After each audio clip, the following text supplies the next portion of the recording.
Hello chartered champs, कैसे हैं आप लोग। गाइज मेरा नाम है ध्रुव बालदे और मैं एक सीए ड्रॉप आउट हूँ।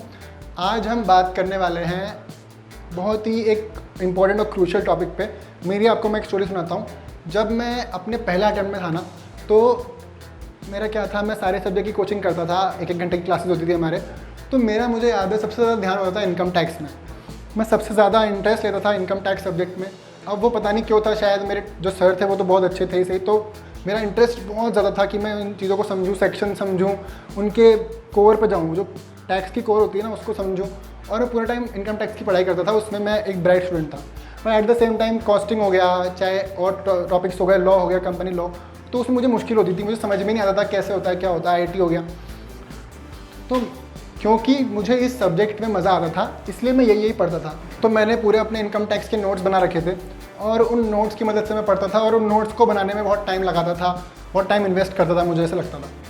तो होता क्या है गाइस कि जब हम इतना टाइम एक सब्जेक्ट में लगाते हैं ना, तो यहाँ पे ये बहुत अच्छी चीज़ है कि मैं नॉलेज के पीछे जा रहा हूँ, मैं समझने की कोशिश कर रहा हूँ उस सब्जेक्ट के कोर को, उस सब्जेक्ट के एक्चुअल मीनिंग को। तो ये चीज़ तो अच्छी है बहुत, बट हमें नॉलेज के साथ साथ मार्क्स का भी ध्यान रखना है ना। सीए स्टूडेंट हो आप, तो आपको नॉलेज होनी चाहिए, ये बात तो ज़रूरी है ही सही। बट अगर आप नॉलेज आपको बहुत है पर आप सीए ही नहीं बन पाए, तो फिर उस नॉलेज का अचार डालोगे क्या, कुछ भी काम की नहीं वो नॉलेज। समझ में आया। तो जैसे थेनोस बोलता है कि एवरीथिंग शुड बी बैलेंस्ड, है ना, सब कुछ बैलेंस में होना चाहिए। तो अगर आपको कुछ सीखनी है चीज़, तो वो सीखो, बहुत अच्छी चीज़ है। जब सीखने का टाइम है तब सीखो, but at the same time आपको उस चीज़ में मार्क्स भी लाने हैं। तो दोनों चीज़ों का बैलेंस होना चाहिए। अगर आपको कुछ नहीं आता और आपके मार्क्स अच्छे हैं, वो भी किसी काम का नहीं है।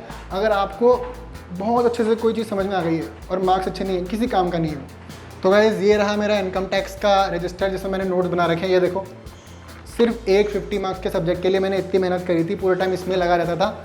और उस वजह से, क्योंकि मुझे इसमें इतना मज़ा आता था, उस वजह से मैं बाकी सब्जेक्ट्स पे ध्यान देता ही नहीं था।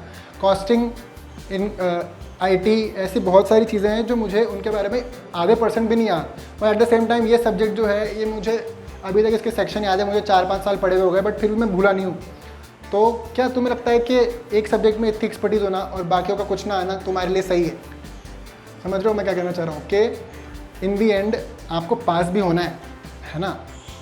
कुछ ऐसे सोचना कि मैं सिर्फ पास हो जाता हूँ, कुछ समझ में आया ना आया कोई नहीं, बस क्वेश्चन सॉल्व करके पास हो जाओ, वो भी गलत है।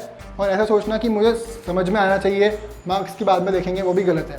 मेरे ख्याल से एक आइडियल सिचुएशन ऐसी होगी कि जब आप पढ़ रहे हो, जब आप कोचिंग वाले फेज़ में हो, जब आप चीज़ें पहली बार समझ रहे हो, तब आपको पूरा ध्यान अपना अंडरस्टैंडिंग पे और प्रैक्टिस पे लगाना चाहिए कि आप सब्जेक्ट की कोर को समझो, एक्चुअल में जो आप सीख रहे हो उस चीज़ को समझो, है ना।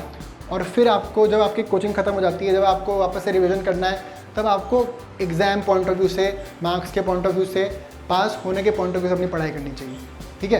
तो नॉलेज और मार्क्स दोनों का हमेशा बैलेंस होना चाहिए। कोई भी एक दूसरे से ज़्यादा होगी ना, तो वो किसी भी स्टूडेंट के लिए हार्मफुल ही होगा। ठीक है। तो आया आपको समझ में, राइट। तो आज का हमारा टेक अवे ये है कि बहुत अच्छी बात है कि आपको कोई चीज़ सीखनी है, तो बहुत अच्छी चीज़ है वो, but at the same time आपको उसमें मार्क्स भी अच्छे लाने पड़ेंगे, तभी उस नॉलेज का भी फ़ायदा है ना। तो दोनों चीज़ों को बैलेंस बना के चलो। तो गाइज़ आज के लिए इतना ही, आगे भी वीडियोज़ आते रहेंगे। और आप और क्या वीडियो देखना चाहते हो हमें बताओ। हमारी टीम में CAs हैं, CFAs हैं, MBA, MTech सब टाइप के लोग हैं। आपको किस टाइप की वीडियोज़ देखने हैं आप हमें बताओ, हम डेफिनेटली उन वीडियोज़ को बनाएंगे। और अगली बार भी वीडियो आएगा। तो तब तक के लिए इतना ही, bye bye, see you, take care, thank you.